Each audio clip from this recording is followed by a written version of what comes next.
Welcome back to my channel.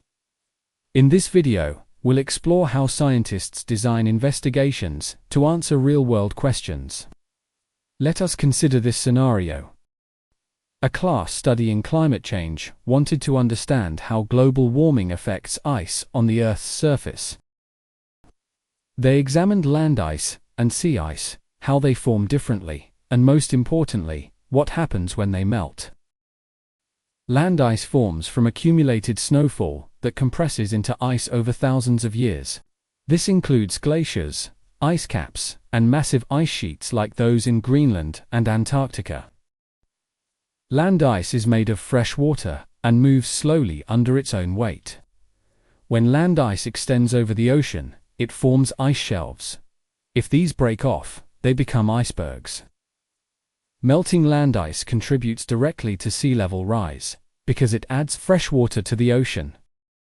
Sea ice forms when ocean water freezes at the surface. This is found mostly in the Arctic Ocean and around Antarctica. Sea ice floats on the ocean, meaning its melting doesn't raise sea levels. Just like ice melting in a drink doesn't make the glass overflow. The teacher challenged the students to design a simple experiment to answer the question: do melting land ice and sea ice affect sea level differently? This what the students did. They collected 2 large beakers and 2 metal blocks from their metal workroom and placed the metal blocks in the center of each beaker. They then poured 200 milliliters of tap water into both beakers. In the first beaker, they placed 4 ice cubes directly in the water and then positioned a wire mesh on top of the metal block. In the second beaker, they placed the 4 ice cubes on top of the wire mesh, keeping them above the water.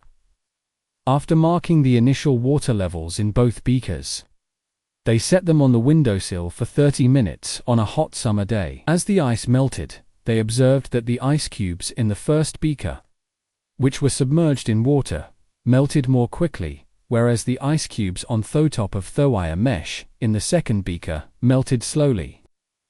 After the ice had fully melted, they marked the new water levels in both beakers. They found that the water level in the first beaker remained unchanged, while the water level in the second beaker rose significantly. Based on their observations, they concluded that melting land ice contributes to rising sea levels, whereas melting sea ice does not. What type of investigation is this? This investigation is considered a modeling investigation because it simulates real-world processes in a simplified, controlled environment. Instead of observing actual glaciers and sea ice melting over long periods, students use beakers, ice cubes, and metal blocks to represent key elements of the Earth system. The metal block represents land, such as Greenland or Antarctica. The ice cubes on the block represent land ice, glaciers, and ice sheets. The floating ice cubes represents your ice in the ocean. The water in the beakers represents the ocean. A modeling investigation simplifies a complex phenomenon. Actual glaciers and ice sheets take thousands of years to form and melt, but this experiment allows students to observe the effect of melting ice within 30 minutes. So, why is modeling the appropriate choice of investigation in this situation? It helps visualize scientific processes that are difficult to observe directly. It allows for experimentation in a safe and controlled setting. It demonstrates cause-and effect relationships. Land ice melting versus sea level rise. A modeling investigation is the best choice because it simulates real-world conditions and allows for controlled testing. So, why can't you use other types of investigations in this situation? Pattern-seeking investigations look for correlations or trends, but do not establish a direct cause and effect relationship.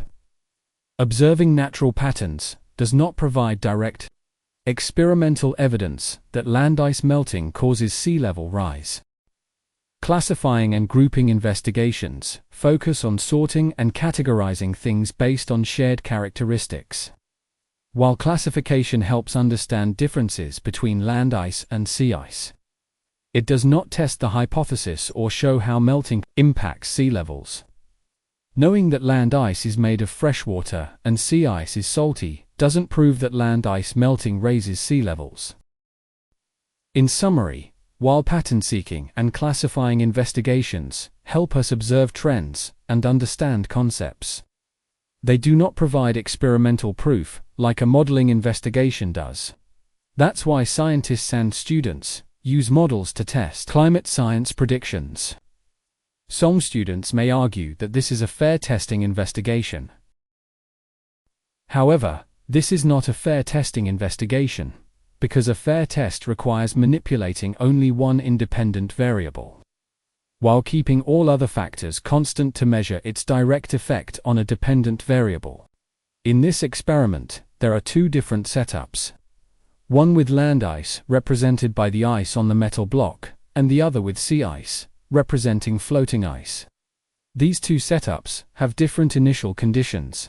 One has ice above water, the other ice in water, which means multiple factors are changing, not just one. As the ice melts, the temperature of the water in the beaker lowers, which will impact the melting of floating ice.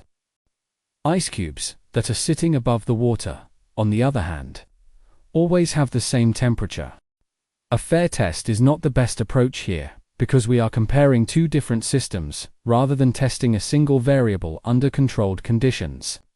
Instead, this is best classified as a modeling investigation, since it helps visualize and simulate real-world climate processes. Thanks for watching this video, and also to all who supported me by subscribing to my channel. Happy learning!